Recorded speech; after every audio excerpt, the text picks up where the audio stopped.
al Ministerio Público y luego a la defensa de la particularidad. Entonces, el doctor Vargas, le concedemos 10 minutos. Tiene usted la palabra, señor abogado. Con su venia, señorita directora de debates, señores jueces superiores. La defensa de los recurrentes solicita que se declare, que se revoque la resolución número 27 de fecha 22 de octubre de este 2021.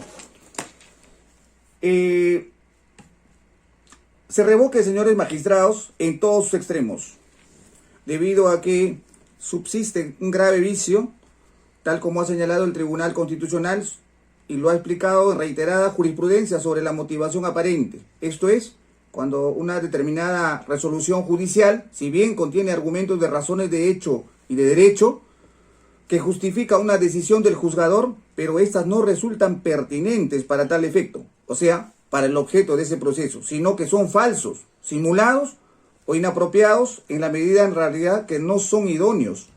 Y de esta forma es que se ha resuelto este juicio, se ha concluido con esta sentencia que señalamos, reiteramos, tiene serios vicios, señores magistrados, de hecho y derecho.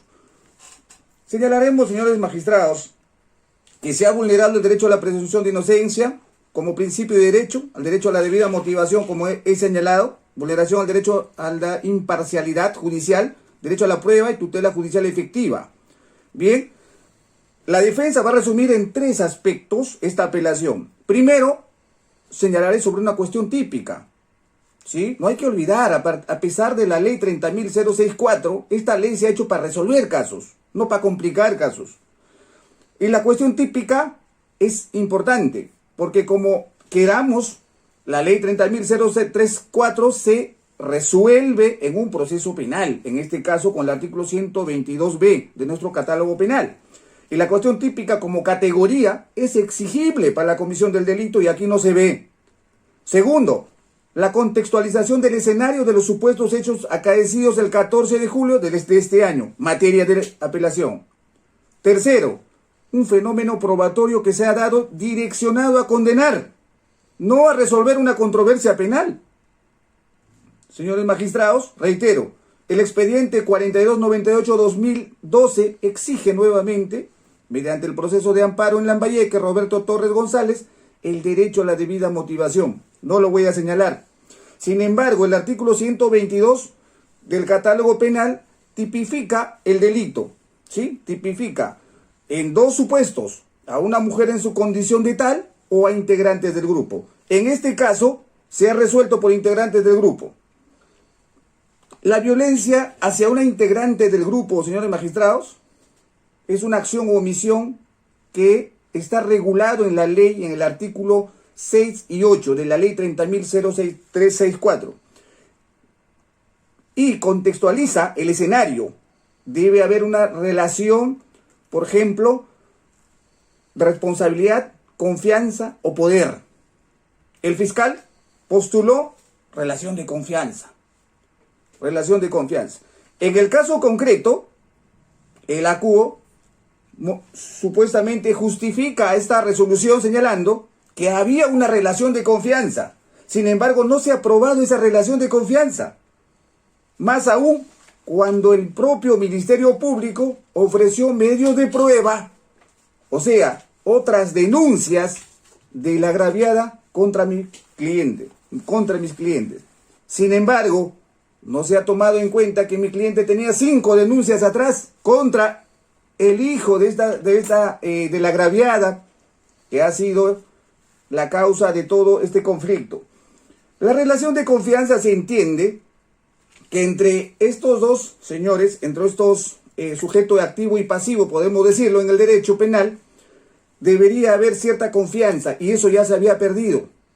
Bien, para la garantía de la tipicidad se debe alcanzar conforme a esos 2 artículos, ¿no? Entonces, si se inobserva, por ejemplo, cuestiones de contexto, de hostigamientos previos, podemos todavía llevarlo a que pase el filtro de credibilidad con el supuesto acuerdo plenario 2-2005, que el Tribunal Español lo hizo en la sentencia en el año 2004, a efecto de resolver justamente credibilidad de la víctima, porque solamente se tiene eso como fortaleza.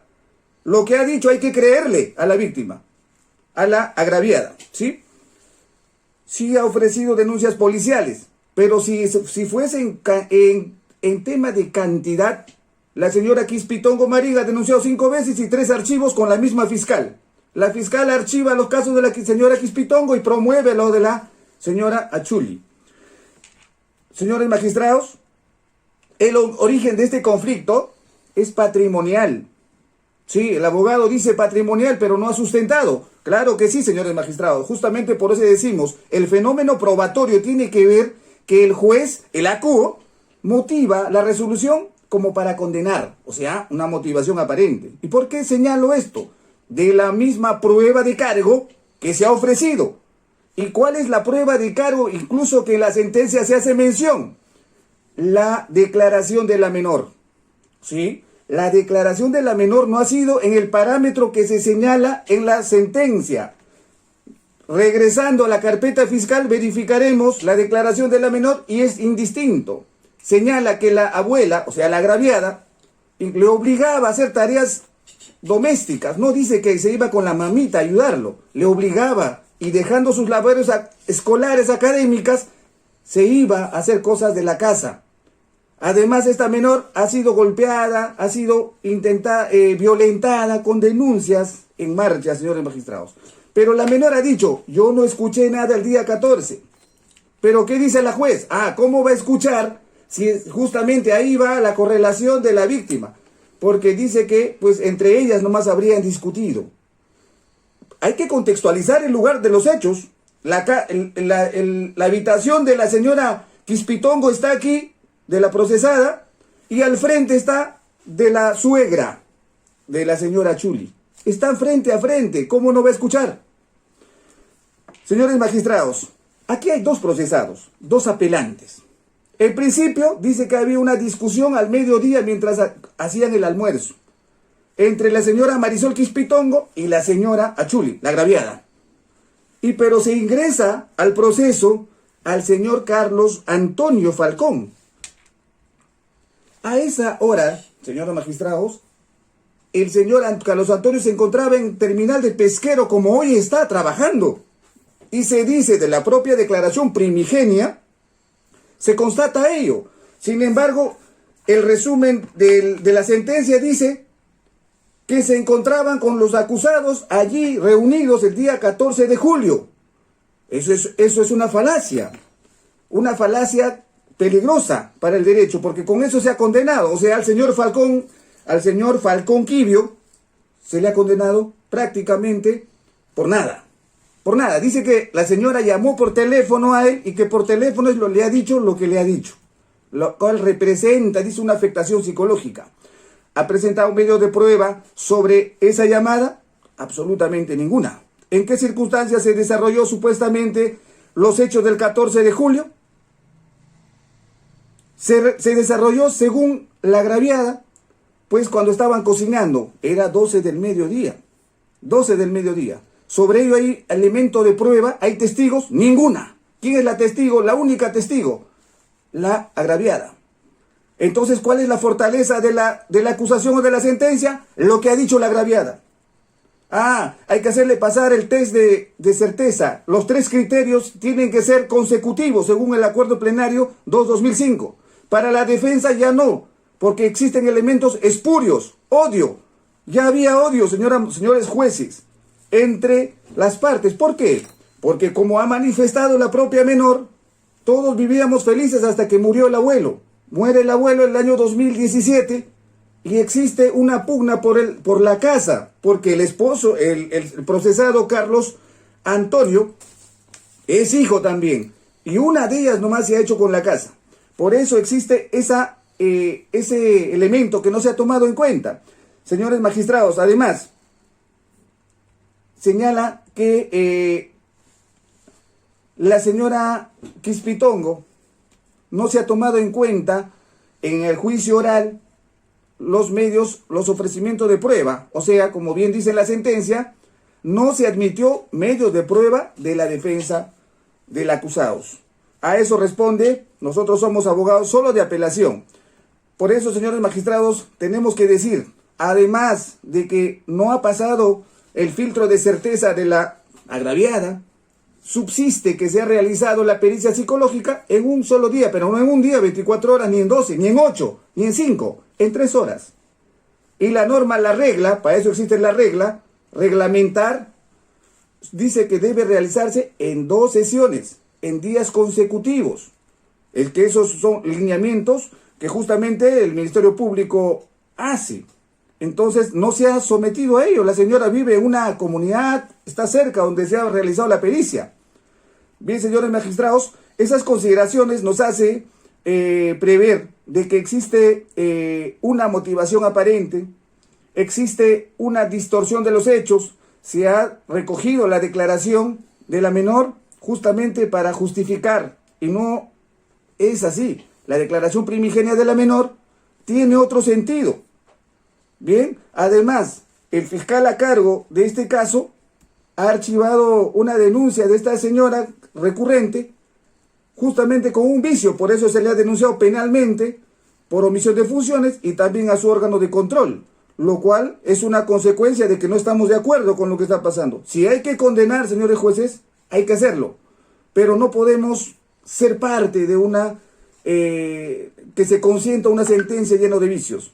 Esas consideraciones, y siendo consecuente con el tiempo que se nos ha brindado, solicito a este digno tribunal que se declare fundada la apelación y se revoque en todo extremo lo venido en grado. Muchas gracias. Gracias, señor abogado. Le vamos a ceder el uso de la palabra ahora al representante del Ministerio Público. Doctor Roy. Gracias, Bien, doctora. Luego de evaluar el caso, en esta instancia consideramos de que la sentencia venida en grado debe ser confirmada en todos sus extremos, porque consideramos de que la misma se encuentra debidamente motivada, habiendo considerado para el fallo tanto los elementos de descargo como de cargo presentados por las partes procesales. Respecto a los agravios vertidos por el abogado recurrente en su recurso escrito, al respecto debo precisar lo siguiente. En principio, el abogado, en todos los agravios presentados, precisa en concreto de que respecto a la relación de confianza, precisa que no habría existido esa relación de confianza, en tanto que el Ministerio Público ofertó como medios probatorios 3 denuncias previas entre las partes, ¿no? Contra su hijo y contra su nuera. A consideración del abogado, esto tampoco ha sido tomado en la sentencia, no lo ha valorado y por tanto a su consideración no existiría dicha relación de confianza para configurar el tipo penal que ha sido materia de dilucidación. Al respecto, debo precisar que la sentencia en efecto sí toma en consideración dichas denuncias, sí las valora, a tal punto que la juez también considera que en efecto a mérito de esas denuncias la relación se encontraba deteriorada. Es lo que dice la sentencia, o sea, y es lo que el abogado también indica. Sobre ese punto no hay cuestionamiento. Sin embargo, la juez dice, no obstante ello, precisa la juez, dichas situaciones por sí solas no invalidan la declaración de la agraviada, ya que la motivación no estuvo basada en esa enemistad previa, y no solo por el dicho de la propia denunciante, sino también valora la declaración brindada por la perito psicóloga, quien refirió en el plenario de que la narración de los hechos por parte de la agraviada no advirtió ningún factor distorsionante para que pueda ser considerado como un relato falso. O sea, que esa denuncia que ha precisado el abogado realmente sí ha sido valorada por la juez, pero a su valoración, a su consideración, ello en todo caso no perturba el relato real que habría sufrido la agraviada. Por tanto, consideramos que este agravio no debería ser recibo, en tanto que sí se ha valorado esos elementos probatorios ofrecidos por el Ministerio Público. También precisa el abogado defensor que respecto a la pericia psicológica, esto no se habría llevado a cabo conforme a los lineamientos del Instituto de Medicina Legal, en tanto que considera de que las sesiones debieron ser mayores a 2 sesiones, incluso precisa una hora determinada. Al respecto, debo precisar que en efecto, según la guía de evaluación psicológica forense en caso de violencia contra las mujeres, esa guía que da los lineamientos para una evaluación psicológica en un contexto de violencia, como la que es materia pues, de debate, precisa cuáles son los lineamientos y en concreto establece de que